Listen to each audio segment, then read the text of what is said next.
안녕하세요. 테크데이터의 김동환 과장입니다.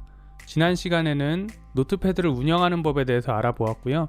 이번 시간에는 노트패드의 큰 매력 중에 하나인 오디오 인터페이스로 사용하는 법에 대해서 알아보도록 하겠습니다. 오디오 인터페이스에 대해서 먼저 알려드려야 할 것 같은데요. 오디오 인터페이스는 PC와 연결해서 오디오 신호를 받거나 내보내주는 포트 역할을 하는 장비를 말합니다. PC 자체에도 오디오 카드가 내장되어 있지만 기본적으로 PC는 오디오 작업을 목적으로 하는 장비가 아니기 때문에 오디오 품질이 좋지가 않습니다. 별도로 오디오 인터페이스를 구매를 하려면 적어도 몇십만원 정도의 비용이 드는데요. 믹서를 사용하면서 오디오 카드로도 쓸 수 있다고 하니까 정말 좋은 기능이라고 생각이 됩니다.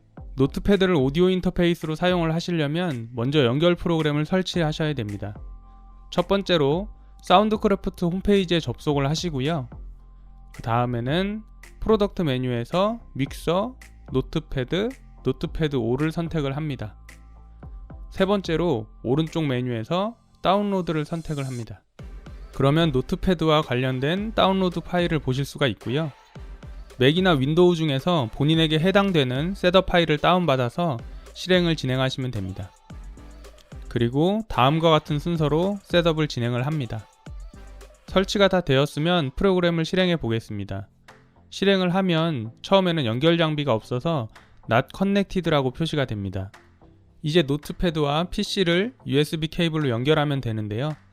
여기서 꼭 한 가지 기억하셔야 하는 게 규격에 맞는 케이블을 사용하셔야 한다는 점입니다. USB 케이블로 전달되는 신호는 디지털 신호인데요. 물론 아날로그도 그렇지만 디지털로 갈수록 제조사에서 안내하는 규격을 지켜서 사용하는 것이 상당히 중요합니다. 꼭 USB 2.0 케이블을 사용하셔서 연결해 주시길 바랍니다. 케이블을 연결해 주면 노트패드 5가 연결됐다고 표시되는 걸 확인할 수가 있습니다. 장비가 인식이 되었으니 녹음을 한번 해보도록 하겠습니다. 녹음을 하려면 우선 녹음할 신호를 선택해야 되는데요. USB 케이블을 통해서는 모든 채널을 받는 게 아니고 동시에 두 채널의 신호만 전달할 수가 있습니다. 보시는 것 같이 입력 중에서 두 채널을 선택하거나 출력 두 채널을 선택하실 수가 있습니다. 믹스 LR은 마스터 출력 포트로 나가는 것과 같은 신호라고 생각하시면 됩니다. 노트패드의 세 가지 모델이 USB를 통해서 받을 수 있는 입력이 좀 달라서 잠깐 알려드리고 진행하겠습니다. 보시는 것처럼 노트패드 5와 8FX는 두 채널을 받을 수 있도록 설계가 되어 있고요. 12FX 같은 경우는 4채널을 받을 수 있도록 설계가 되어 있습니다. 4채널 중에서 1, 2번 채널은 마이크 1, 2번으로 고정이 되어 있고 3, 4번 채널은 동일하게 선택할 수 있도록 되어 있습니다. 구매를 아직 안 하신 분이면 제품의 컨택 포인트가 될 수 있을 것 같아서 같이 안내를 드렸습니다. 그럼 다시 본론으로 돌아와서 마이크 1번을 선택해서 마이크 신호를 한번 받아보도록 하겠습니다. 우선 라우팅에서 마이크 1, 2번을 선택을 하고요. 믹서에도 해당 채널에 실제로 마이크를 연결합니다. 한 가지 유의하실 점은 소리가 USB로 전달이 될 때 채널 입력을 선택한 경우에 신호는 게인, 트림까지만 적용된 신호가 전달이 됩니다. EQ가 적용이 안 된 신호가 간다는 얘기죠. 믹스 LR을 선택하신 경우에는 채널의 EQ와 레벨까지 다 적용된 신호가 합쳐져서 마스터 페이더 바로 직전의 신호가 전달이 됩니다. 자, 그리고 앞에서 안내드린 방법으로 볼륨을 적당하게 조절을 하시고요. 믹서 설정으로 녹음이 바로 되면 좋겠는데 아쉽게도 PC에서도 어떤 장비에 어떤 채널을 통해서 신호를 받을지 선택을 해야 합니다. 사용할 오디오 인터페이스를 선택을 하려면 우선 제어판으로 가야 되고요. 제어판에서 하드웨어 및 소리를 선택합니다. 다음에 소리의 오디오 장치 관리를 선택을 합니다. 다음에는 녹음 메뉴로 가셔서 신호를 받을 장비인 노트패드 5를 선택을 합니다. 여기까지 진행하셨다면 녹음을 위한 기본적인 세팅을 마쳤다고 할 수 있겠습니다. 정말 수고 많으셨고요. 그럼 신호가 잘 들어오는지 확인을 해야겠죠? 별도의 프로그램이 없으신 분들을 위해서 윈도우 자체에 있는 음성 녹음기를 통해서 녹음을 해보겠습니다. 자, 우선 PC의 검색창에 녹음이라고 치면 음성 녹음기가 나타납니다. 자, 그러면 음성 녹음기를 선택을 하시고 마이크 버튼을 누르면 녹음이 시작됩니다. 그 다음에 좀 전에 설정할 때 열었던 소리의 녹음 창을 띄우시고요. 마이크에 소리를 내서 레벨 미터에 신호가 입력이 되는 게 보이시면 성공하신 겁니다. 레벨 미터는 음성 녹음기에서 녹음을 시작할 때만 신호가 들어오니까 이 점 유의하시기 바랍니다. 번외의 내용이긴 한데요. PC에서 윈도우 녹음 프로그램이 실행이 안 되는 경우가 있다고 해서 같이 올려드리니까 참고하시기 바랍니다. 자, 다음으로 유튜버 분들이 가장 많이 사용하는 프로그램 중에 하나인 OBS에서 오디오 인터페이스로 사용하는 법에 대해서 알아보겠습니다.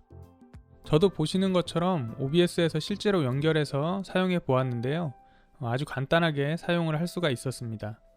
먼저 우측 하단에 설정 버튼을 누르시면 다음과 같은 설정 메뉴가 나오고요. 오디오 메뉴에 들어가서 오디오 장치 목록 중에서 데스크탑 오디오는 기본 장치로 그대로 두시고 마이크 보조 오디오를 노트패드로 선택하시면 됩니다.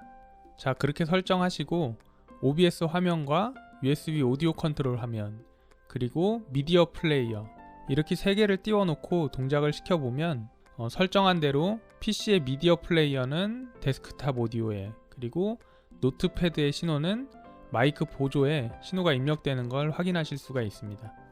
마지막으로 음악 작업하시는 분들이 사용하시는 프로그램인 누엔도에서 오디오 인터페이스로 사용하는 법에 대해서 알아보겠습니다. 음악 작업하는 프로그램이 너무 다양하다 보니까 그 중에 하나만 안내드리는 건데요. 프로그램마다의 메뉴의 이름이 다르지만 설정 원리는 동일하니까 메뉴만 잘 찾으시면 어떤 프로그램을 사용하셔도 크게 어렵지 않으실 겁니다. 우선 상단의 디바이스 메뉴에서 디바이스 셋업으로 들어가시면 설정창이 나타납니다. 설정창에서 VST 오디오 시스템 메뉴에서 아시오 드라이버를 사운드크래프트 USB 오디오 아시오로 선택해 주시면 됩니다. 지금 진행한 내용은 내 PC에 연결된 오디오 인터페이스 중에서 사용할 인터페이스를 노트패드로 선택을 한 겁니다. 다음은 디바이스 메뉴에서 VST 커넥션으로 들어가면 설정창이 나타납니다. 설정창에서 인풋 아웃풋 버스에 오디오 인터페이스의 채널을 할당해 주시면 됩니다. 여기서 버스는 오디오 인터페이스와 프로그램에서 실제로 사용할 트랙을 연결시켜주는 역할을 하는데요. 설정 화면을 보시면 이해가 좀 더 쉽게 되실 겁니다. 다음은 디바이스 메뉴에서 믹스 콘솔 2를 선택을 합니다. 믹스 콘솔 2를 띄우시면 왼쪽에는 좀 전에 설정한 버스가 보이고요. 오른쪽에는 만들어 놓으신 녹음할 채널이 보입니다. 그러면 녹음할 채널의 라우팅 메뉴에서 사용할 버스를 선택하시면 그 채널로 이제 신호가 들어오는 겁니다. 레벨 매터는 녹음을 진행할 때만 신호가 보이고 녹음을 안 할 때는 스피커 모양을 누르시면 입력 신호를 확인하실 수가 있습니다. 오늘은 이렇게 윈도우 녹음기, OBS, 누엔도 이런 다양한 환경에서 인터페이스로 녹음하는 법에 대해서 알아보았고요. 다음 시간에는 오디오 인터페이스로 출력하는 방법과 더킹 기능에 대해서 알아보도록 하겠습니다. 시청해주셔서 감사합니다.